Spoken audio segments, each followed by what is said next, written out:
This is Ein Gedi, Israel's famed beach that attracted millions of international tourists to take a dip or float in the dense waters of the Dead Sea.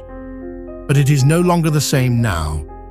An abandoned lifeguard cabin, a rusty pier, and mangled umbrellas are all that remain on the famed beach, which has been closed to the public for the past 5 years due to dangerous sinkholes and receding sea levels. The Dead Sea has been declining over 1 meter per year since the 1960s, when we started water diversions from Israel, Syria, and Jordan. And the consequences of this water diversion is what we see around us, is an ecological disaster. What we can see here is just a pier that stood here about 40 years ago, and see where the pier is and where the water level is.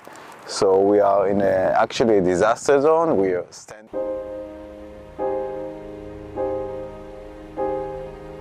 Freshwater flow to the Dead Sea has caused the layers of salt beneath the earth to dissolve, resulting in increasingly exposed shorelines and sinkholes, which is not a new phenomenon. In fact, the Dead Sea, nestled where Israeli, Jordanian, and Palestinian territories meet, has famously been dying for years. Now, with war raging in the Middle East, efforts to tackle this ever-worsening ecological disaster appear to have dissolved too, says Tal, who feels international cooperation is essential to resolve the issue. The thing is that there are probably better things on the government's mind, especially in the time of war, than the Dead Sea. But this is a failure of all Israeli governments throughout the history of the country. And not only Israel, also Jordan, Syria, and the conflicts that were around it contributes to it. Okay? The reason the Dead Sea is still declining because it is not a regional effort. Okay? Regional cooperation is a key in order to save the Dead Sea. However, the rapid climate change wreaking havoc on a global scale is not solely to blame for the dire condition of the Dead Sea today.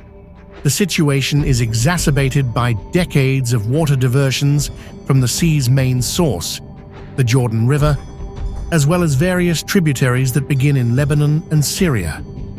The water is also being pumped out by local factories extracting natural minerals, potash, bromine, sodium chloride, magnesia, magnesium chloride, and metal magnesium to sell to markets across the world. For those like Yael, returning to visit spots cherished by her parents, the scenery is depressing, to say the least. בדיוק כאילו בדרך כזה סיפרתי לנועה שיש פה איזה מקום שפעם ההורים שלי היו הולכים אליו, וזה היה כאילו החוף שלהם בים המלח. והם עוברים שם וזה נראה כמו, לא יודעת, זה ספינה שטבעה, כאילו, ממש זה הזוי ההרס שנגרם מהדבר הזה.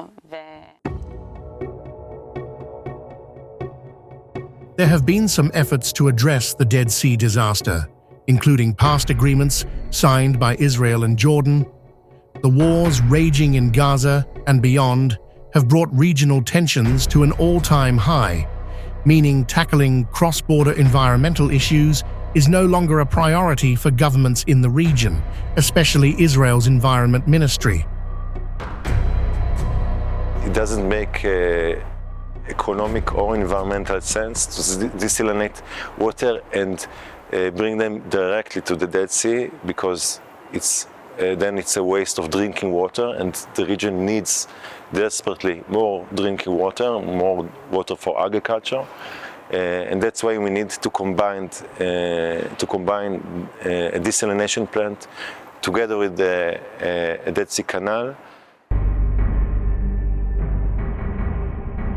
Regional collaboration is the need of the hour, since the Dead Sea is located between 3 nations, and someone must make sure it doesn't lead to an imminent death.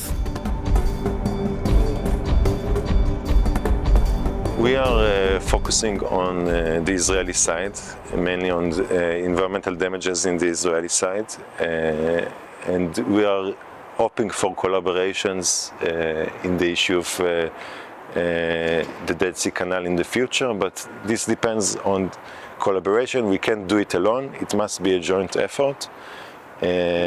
So only time will tell.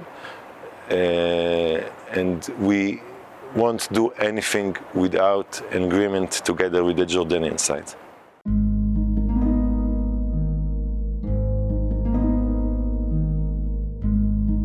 Amid ceasefire agreements and hostage exchanges between Israel and Hamas, the Dead Sea remains a silent casualty of human activity. While climate change wreaks havoc globally, the Dead Sea, once celebrated as one of nature's masterpieces, faces the grim irony of becoming truly dead unless humanity takes urgent steps to protect and preserve it.